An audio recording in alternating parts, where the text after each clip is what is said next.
Fala pessoal, sejam muito bem-vindos ao Outspoken Marketing, a aula 18 do curso de R para Finanças Quantitativas, onde agora na parte 3 da teoria sobre regressão linear, eu vou explicar para vocês qual que é a importância da base de treinamento e da base de teste para o desenvolvimento de um modelo. Lembrando pessoal, o objetivo da gente fazer um modelo é sempre prever valores futuros. E quando eu vou prever esses valores futuros, o que eu preciso ter em mente? Que o meu modelo seja capaz de generalizar. O que é isso? Pegar aquilo que ele aprendeu quando ele foi desenvolvido e conseguir aplicar em dados ainda não vistos. Para a gente checar essa generalização do modelo, a gente precisa sempre ter em mente uma boa prática que é verificar qual que é a estabilidade do meu modelo. E uma das formas de você verificar essa estabilidade é justamente durante o desenvolvimento fazer essa divisão da base que você usa entre treinamento e teste. Por quê? Quando você verifica a estabilidade, se você afirma depois das suas verificações que o modelo tem essa capacidade de generalização, o que vai acontecer? Você garante que aquele valor que o seu modelo está prevendo é o mais próximo possível da realidade. Lembra que eu mostrei para vocês aquele desenho clássico da regressão linear, onde eu tenho meus valores de y, valores de x, tá? A regressão nada mais é do que você estimar uma reta que vai passar aqui, que minimiza essa distância desses valores esperados de x em relação àquele esperados de y em relação àqueles que eu sei que são os valores reais de y. Acontece que eu posso ter, e esse na verdade é o caso da vida real, um conjunto de valores de x que não estavam aqui durante o desenvolvimento, e aí qual que é o valor de y que eu vou ter ali? Esses valores de x, eles podem ser os mais variáveis possíveis, e o que você tem que garantir? Que aquela sua reta calculada ali azul, ela faça sentido nessa nova base de dados, assim como ela fez aqui na base conhecida, e não ela faça alguma coisa desse tipo, onde a previsão que você vai ter vai ser totalmente equivocada. Como eu falei no começo da aula, a boa prática para você fazer isso é pegar aquela sua base de dados que você usa para desenvolver um modelo e dividir ela em dois pedaços.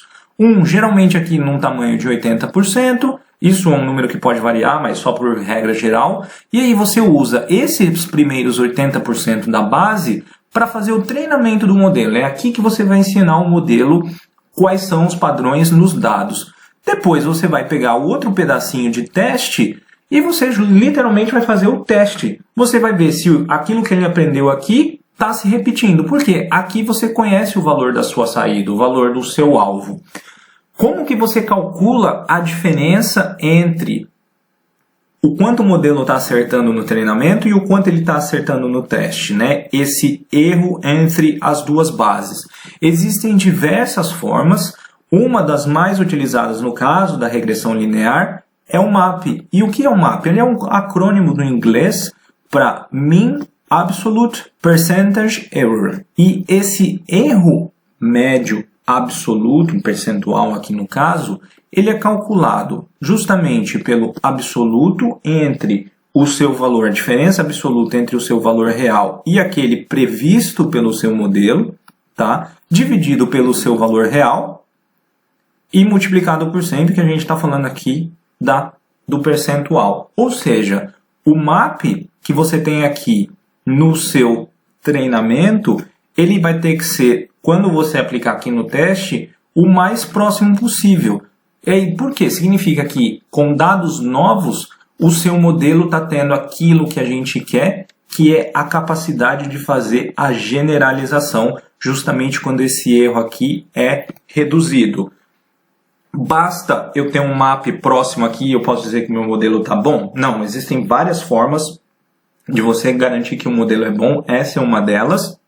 E aí nas outras aulas, principalmente na aula 4, eu vou entrar mais nesse conceito. Porém, vamos aprender um pouco mais como um caso da vida real funciona. Eu peguei aqui para vocês uma base de dados, de novo aqui do UCI Machine Learning Repository, onde, pessoal, aquelas exemplos de regressão que a gente vê que a reta ajusta perfeitinha, na verdade aquilo é o que menos acontece na vida real. O que acontece na vida real é você ter bases de dados muito chatas de ajustar realmente, dá um puta trabalho, e é isso, na verdade, que é o mercado financeiro. Não é tão simples. Então eu escolhi essa base aqui porque ela tem muitas particularidades e ela tem uma característica interessante.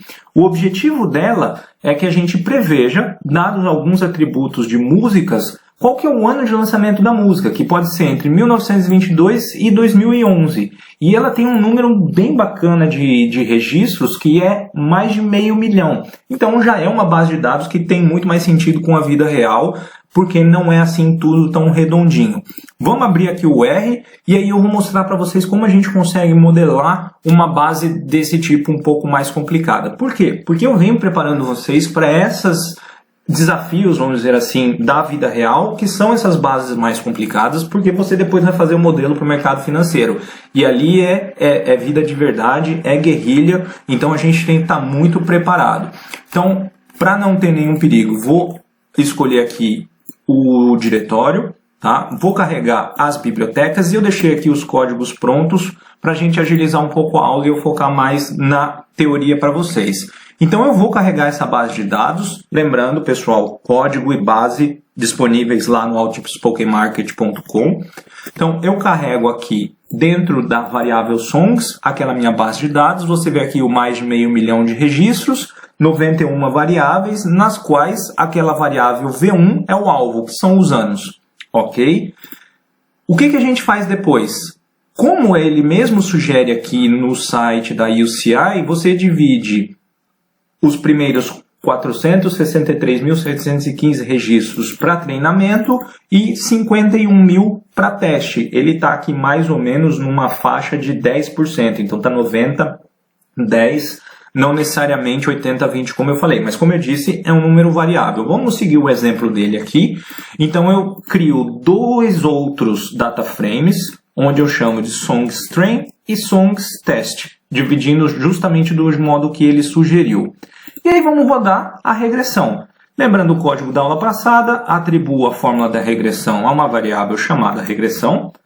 E aí você vai ver que aplicar uma regressão ou treinar um modelo não é simplesmente rodar a fórmula no R. Tem um trabalho a ser feito. Por quê? Porque quando você rodar o summary dessa regressão, que aqui eu atribuí nessa variável sumária e eu vou explicar o porquê, você vê que nem tudo são flores, várias variáveis não são significativas, estatisticamente falando. E aí, como que você faz para fazer esse modelo ser melhor? Você vai ficar pegando uma a uma na mão as variáveis, ainda tem coisa para estudar como correlação que eu vou falar nas aulas futuras. O que você faz? Tem que ter um jeito de automatizar isso, porque você está falando de 90 variáveis, você não vai ficar olhando uma a uma à mão, escolhendo, essas daqui eu vou tirar, essas daqui eu vou manter, e aí você faz aquele código gigantesco. Você tem que usar a cabeça e o R justamente te ajuda a usar a cabeça. Vamos automatizar essa tarefa na aula de hoje. Porque antes da gente automatizar, eu fiz questão de atribuir o summary dentro de uma variável, coisa que eu não tinha feito antes. Para mostrar para vocês que você pode automaticamente também pegar os valores de R quadrado, que aparece aqui no resultado, e da estatística F. Por quê? Assim como você faz um data frame, você pode acessar essa informação dentro do sumário quando você cria essa variável usando o cifrão R² e F-Statistic. Olha que bacana, você colocou dentro dessas duas variáveis aqui que eu criei, aquelas informações. Fica muito mais fácil para você acessar, sem ficar rolando toda a lista de variáveis, porque como eu disse, imagina que elas podem ser muito mais do que essas. Beleza? Vamos guardar isso que eu vou usar depois. Então vamos selecionar apenas as variáveis com significância menor que 1%, ou seja, aquelas que têm as 3 estrelinhas. O que eu vou fazer? Eu vou acessar esses coeficientes, tá? Que são os da coluna 4, que é 1, 2, 3, 4. Vamos voltar aqui para vocês. 1, 2, 3, 4. Então, eu vou pegar aqui o p-valor e vou pegar todos aqueles nos quais o resultado do p-valor é menor do que 0.001. Quando eu rodar esse código aqui, preste atenção que melhores vars vai ser um vetor lógico Por que vetor lógico? Porque ele vai colocar o nome das variáveis, o valor true or false. O false vai ser quando ela não é significativa. E aí a gente vai remover ela na linha seguinte. Quando eu rodo essa outra linha aqui de baixo, o que eu estou fazendo? Eu estou pegando todos os nomes da variável melhores vars e vou pegar as melhores vars onde eu tenho o valor true. Aí ele vai me criar um outro vetor reduzido. Veja, já removido várias outras variáveis. Por exemplo, a 91 aqui não está, a 69 não está. E aí eu automatizei esse processo de remover variáveis. Bem legal, né, pessoal? Porque você não precisa ficar fazendo linha de código quando você usa a cabeça. Como dizem aqui na Itália, quem não tem cérebro usa a perna, né? Então, não vamos usar a perna, vamos usar o nosso cérebro. E com base nesse novo dataset que a gente tem só com as melhores variáveis, vamos rodar uma segunda regressão. E aí eu executo os mesmos passos. É claro que eu não terminei de rodar aqui, ele vai me dar o erro, desculpe. Vamos rodar aqui, ele vai ajustar a regressão. Essa regressão saiu melhor ou pior do que a primeira? Lembra que eu mostrei para vocês como calcular a regressão? E pegar o valor do R quadrado e analisar a estatística F. Olha que bonitinho. Eu coloquei aqui dentro das variáveis, fica muito mais fácil da gente fazer, né? Então, depois desse trabalho de selecionar as variáveis, o R quadrado não melhorou muito, melhorou bastante a estatística F. Por que o R quadrado não melhorou, Leandro? Porque existem, então, outros fatores que vão ajudar a explicar essa variação do nosso alvo, que ainda não foi apenas removendo as variáveis do jeito que eu fiz, que pegaram eles. Como eu disse, isso aqui é um dataset da vida real, é mais complicadinho, então a gente tem que parar para pensar exatamente o que a gente está fazendo. Vamos ver como que está a estabilidade do nosso modelo antes da gente tentar melhorar esse daqui. O que eu vou fazer? Eu mostrei para vocês na teoria que a gente tem que prever valores futuros. A gente tem que prever as informações que a gente não viu antes. Para fazer isso no R, você pega o modelo que você treinou. No nosso caso, vamos pegar um modelo chamado de regressão 2. E a gente tem essa belíssima função que chama predict. O que ela vai fazer? Ela vai predizer a regressão 2 dentro com duas variáveis da sua base de dados de treinamento, e eu vou armazenar em uma variável chamada predição lá dentro do melhores. Por quê? Eu estou criando exatamente essa componente aqui da fórmula, o valor previsto, com a função predict. Pessoal, um data scientist, um data modeler, a pessoa que desenvolve modelos, tem que saber aquilo que ela está fazendo em relação aos resultados. Você vai ver que essa predição, a gente está predizendo os anos, certo? Existe ano quebrado? Não existe ano quebrado, certo? Então o que eu vou fazer? Eu vou pegar só a parte inteira daquela predição, usando aqui as integer, para arredondar essa informação e ter um resultado mais interessante. Por quê? Eu vou jogar agora lá na map, na nossa formulazinha do real menos previsto, né, a diferença absoluta, pelo valor real vezes 100. Eu criei uma função, porque, de novo, não vou ficar escrevendo toda vez aquela fórmula. Então eu escrevo ela só uma vez dentro de uma função, onde eu passo como parâmetro da função o valor real e o valor previsto pelo modelo, e aí eu faço aquela conta aqui. Crio essa função, e aí ela vai aparecer aqui, ó, functions map, e aí só jogar os valores reais, que é a nossa variável R1, e os valores preditos, que é a nossa variável que eu criei aqui chamada de predição. Quando eu executo isso aqui, ele vai dar que o mean absolute percentage error é 0,34%. Aí você fala, caramba, Leandro, só 0,34%? De novo, 0,34%. Vamos aqui fazer na calculadora mesmo para você ver. 0,34% de uma ordem de grandeza de 2000, que é o pico que ele fala dos anos, tá? Nos anos 2000, onde a gente tem a maior quantidade de informações. A gente está falando aqui, então, que o seu erro, nesse caso, tá? Que você está falando que é só 0,34%, o que ele vai ser? É um erro de 7 anos.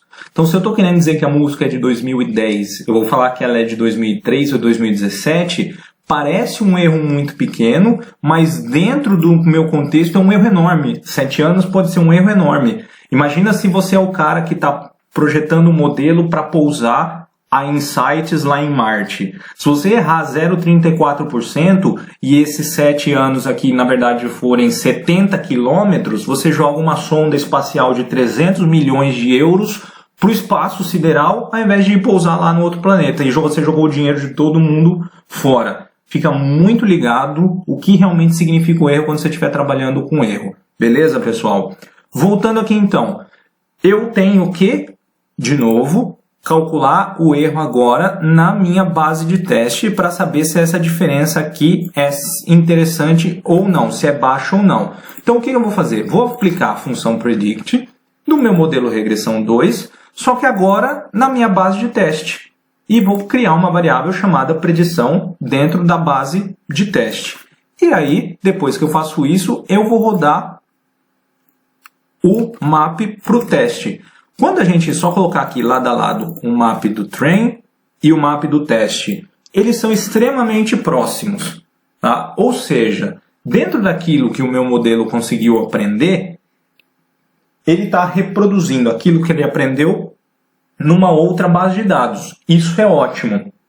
Porém, o seu modelo ainda está errando bastante, que são aqueles 7 anos de erro que eu falei para vocês.